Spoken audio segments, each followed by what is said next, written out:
bienvenido. Soy Luis Martínez, coordinador del Archivo Nacional Histórico. En el capítulo de hoy de Diálogos con Historia hablaremos con la historiadora Verónica Valdivia de la influencia del Ejército y las Fuerzas Armadas en la historia del país.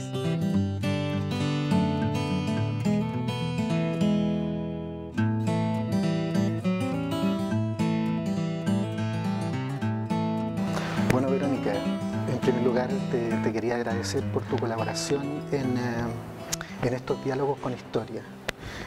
Diálogos con historia es un poco conocer cómo los investigadores, las investigadoras hacen uso de la documentación y de nuestros fondos documentales, tanto acá del Archivo Histórico como del Archivo Nacional de la Administración. Entonces, en ese sentido, gracias por colaborarnos. Quería partir con una pregunta que siempre a uno le surge. ¿Desde dónde nacen las investigaciones que tú desarrollas? ¿Desde dónde salen las temáticas? ¿Cuándo surgieron en ti ese tema por la historia política, la historia de lo militar? Bueno, voy a retroceder en el tiempo. Primero, gracias por la invitación. En los años 80 yo me puse a estudiar pedagogía y después licenciatura en historia y luego hice un magíster, un posgrado a fines de los años 80, un magíster en historia, y siempre me interesó la historia política. En esos años, los años 80, estaba de moda hacer historia social, historia de los peones, de los obreros, sí, de los campesinos. Pero a mí no me entretenía eso. Me gustaba la historia política porque tenía recuerdos políticos de mi adolescencia, finales de la Unidad Popular, inicios de mi adolescencia y de la dictadura. Yo era adolescente para el momento del golpe y viví la dictadura siendo joven. Y venía de una familia con muchas contradicciones políticas, donde habían sectores, mi papá socialista y el resto de mi familia toda de derecha, pequeños empresarios que creían que la Unidad Popular los iba a expropiar, y por el lado de mi madre franquistas, muy anticomunistas. Entonces me moví en un ambiente político muy activo entre el 70 y la década siguiente. Entonces, la verdad es que lo que a mí me atraía era la política y saber por qué habíamos llegado a un golpe de Estado y por qué teníamos que vivir bajo una dictadura. Si bien vamos a llegar al siglo XX, ¿no es cierto? Quería llevarte, porque me interesó mucho el título de un libro, ¿no es cierto?, que tú eres una de las autoras, que es Chilenos Todos. Y obviamente ahí se parte a inicios del siglo XIX, proceso post-independencia. La inquietud mía es cómo va surgiendo esta nacionalidad en lo que podemos llamar el bajo pueblo, ¿no es cierto?, el mundo popular. Ese sentimiento de nacionalidad, desde la perspectiva de que tú lo estudiaste, ¿es un sentimiento que surge de manera natural en el bajo pueblo o es la imposición de un discurso de la élite, de quienes se conducen el Estado en ese momento?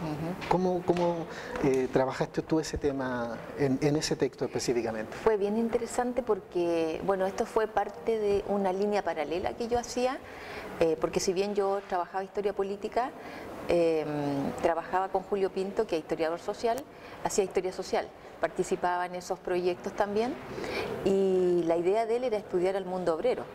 Pero a medida que estudiábamos al mundo obrero nos empezamos a dar cuenta que habían muchas expresiones nacionalistas muy patrióticas entre los obreros, incluso antes de la Guerra del Pacífico.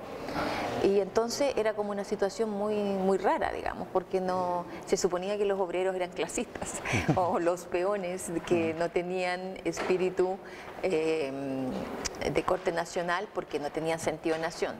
Entonces encontramos mucha información en los archivos sobre ese tipo de peleas con trabajadores bolivianos, con trabajadores peruanos. Entonces armamos un proyecto fuimos estudiando la relación entre clasismo y nacionalismo en el mundo popular. y derivamos en cada vez retroceder más en el tiempo, porque primero nuestra hipótesis es que había sido producto de la migración de los trabajadores, de salir de Chile y vivir en un país distinto, con otra gente, con otras costumbres. Pensamos que eso había desatado el movimiento, el sentimiento nacional, pero en realidad era muy temprano. Entonces nos fuimos hacia la independencia para ver si ahí había algo. Y como yo trabajaba Fuerzas Armadas, Julio se hizo cargo de toda lo que tenía que ver con formación de sentido de nación a través de lo simbólico. Y yo me hacía cargo de cómo la guerra había formado sentido nacional, porque muchos historiadores sostenían que la idea de nación tiene que ver con que todas las generaciones en Chile vivieron una guerra en el siglo XIX. La tesis de... La tesis de Góngora. Entonces, yo me hice cargo del tema de la guerra, y bueno, pero partíamos de la hipótesis de que el sentido nacional no surge espontáneamente, sino que es formado por el Estado. Bueno, esa es una tesis que ha sido muy debatida, hoy día no tiene mucha, ha sido bien vapuleada, pero desde la óptica nuestra, efectivamente el Estado nacional, había un Estado nacional y ese Estado impulsaba la idea de nación. Y usaba muchas herramientas para hacer eso. Y en la perspectiva de lo que yo estudié, al principio, como dice Leonardo León, efectivamente el Bajo Pueblo no tiene mucha relación de interés en la independencia. Es absolutamente coaccionado para participar en las guerras de independencia, los secuestraban prácticamente y por eso habían muchas deserciones. No era que la gente acudiera voluntariamente a los cuarteles a reclutarse.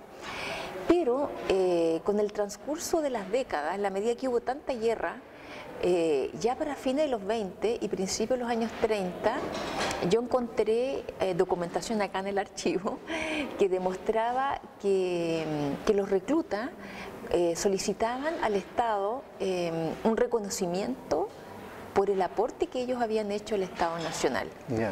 Y a través de solicitar una pensión. Claro, por ejemplo, pensiones o premios, premios de constancia.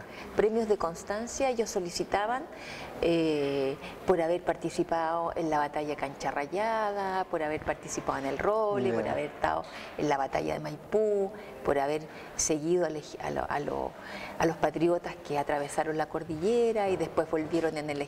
Y entonces hacían una historia de su vida a partir de su participación de las guerras y cómo eso a ellos los constituía en ciudadanos que habían ayudado a construir la patria y por lo tanto merecían una retribución que la patria les debía en ese momento, ya fuera un premio o una pensión o algo para una esposa, y había algunas solicitudes que podían durar años, gente que empezaba a solicitar y que le denegaban el premio y volvía a insistir décadas hasta que se lo reconocían, y entonces cuando le reconocían su participación en el aporte a la patria, ellos paralizaban su demanda.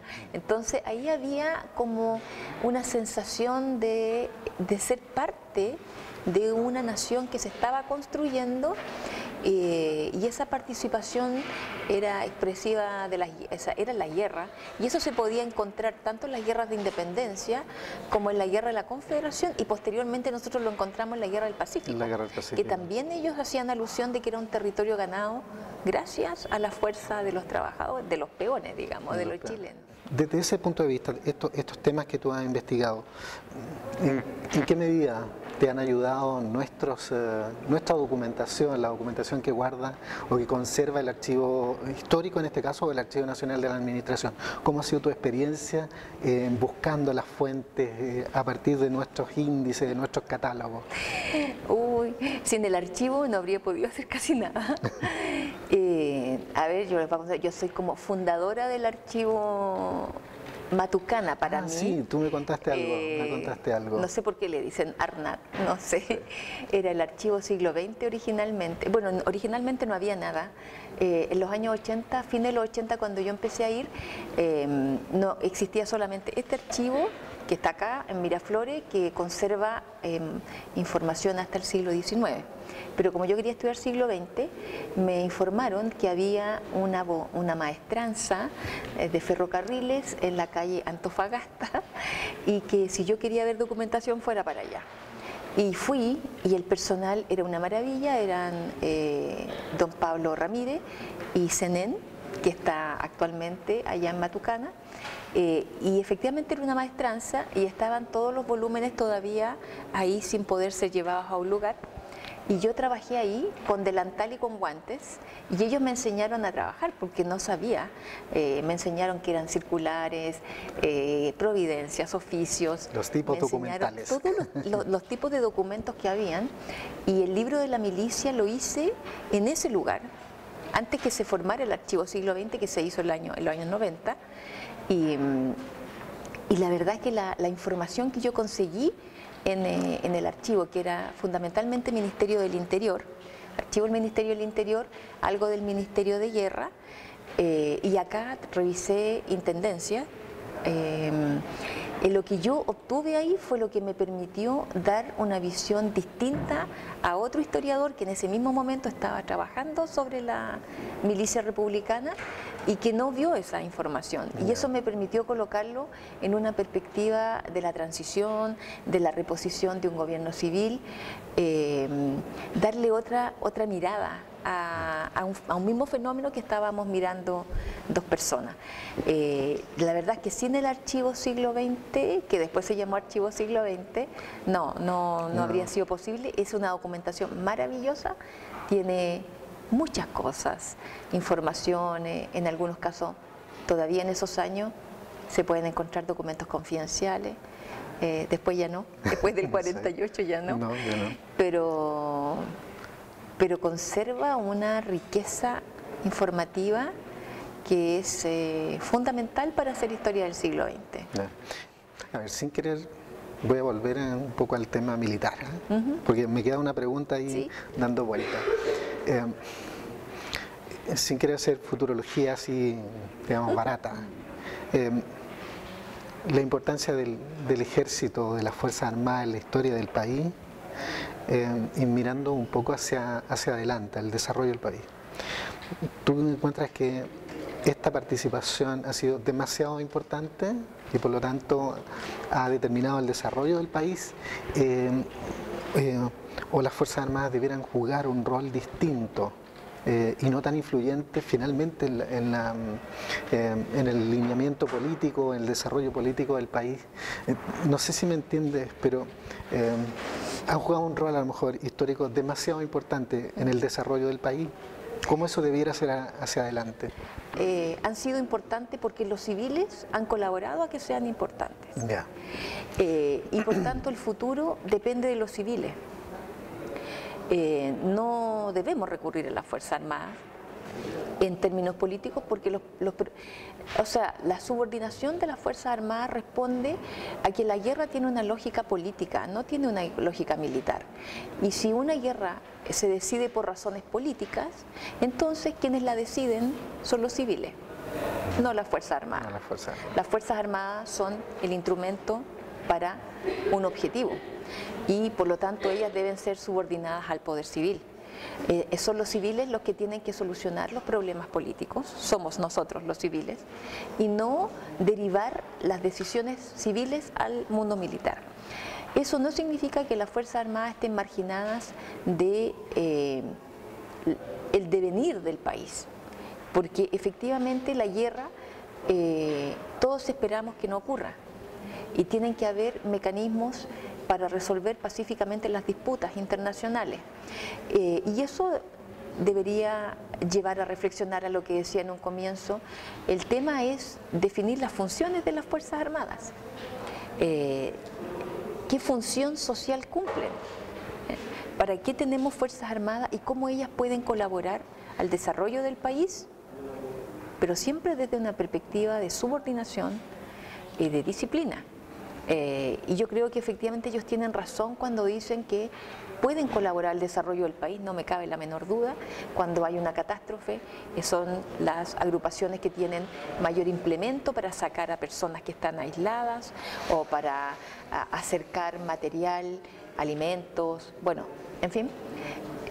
pueden hacer un aporte como muchas organizaciones al desarrollo del país, pero no pueden reemplazar a los civiles en la tarea de la conducción del país.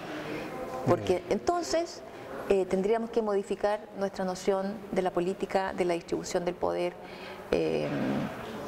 y entonces estaríamos en otra dimensión, en otra dimensión que no es la que estamos. Y en la que estamos entonces la responsabilidad de la política es de los civiles, no de las Fuerzas Armadas.